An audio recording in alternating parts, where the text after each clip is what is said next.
ఇక్కడ మేము లెటర్ ఇచ్చినాం, నిజాంపేట కార్పొరేషన్ లెటర్ ఇచ్చాం. దయచేసి ఈ మల్లంపేట ఊరు మరి ఈ మా ఒక ఎమ్మెల్యేకు ఓట్లు వేయలేమా, ఎమ్మెల్యే గారు పట్టించుకోరా, కనీసం మరి పక్క గ్రామాలకు మేడ్చల్కు ఫ్లైఓవర్ కావాలంటారు, మేడ్చల్ వరకు మెట్రో కావాలంటారు. కానీ ఇక్కడ మల్లంపేట రోడ్డు ఇంత పెద్ద సమస్య ఉండి చచ్చిపోతున్న వాళ్ళ కోసము శబ్దం రాదు. ఎగ్జిట్ 4 వేయడం వల్ల ఎవరికి బెనిఫిట్ అయింది? మామూలు వ్యక్తులకు కాలే, అదే మంచిగా అయింది. కానీ వేయడం వల్ల ఎంత మంచి జరిగిందో మా ఊరికి అంతే రద్దీ పెరిగింది, అంతమంది చనిపోతున్నారు. ఇక్కడ రోడ్డు మీద ఉన్న చిన్న చిన్న కుటుంబాలకు వేరే దగ్గర మీరు తాగియండి, నోటీసులు ఇవ్వండి, అది 100 ఫీట్ రోడ్ ఇవ్వండి, అది చెయ్యరు. వాళ్ళకి నోటీసులు ఇయ్యరు, రోడ్ ఎక్స్టెండ్ చేయరు. రోజుకు 4 చనిపోతుంటే ఎవరు పట్టించుకోవాలి? దీన్ని పట్టించుకునే అధికారి ఎవరు?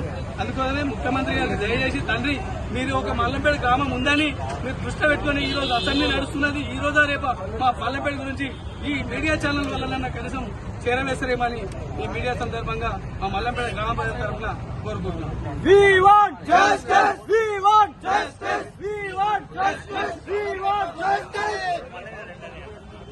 కొన్ని విజువల్స్ మాట్లాడదావా?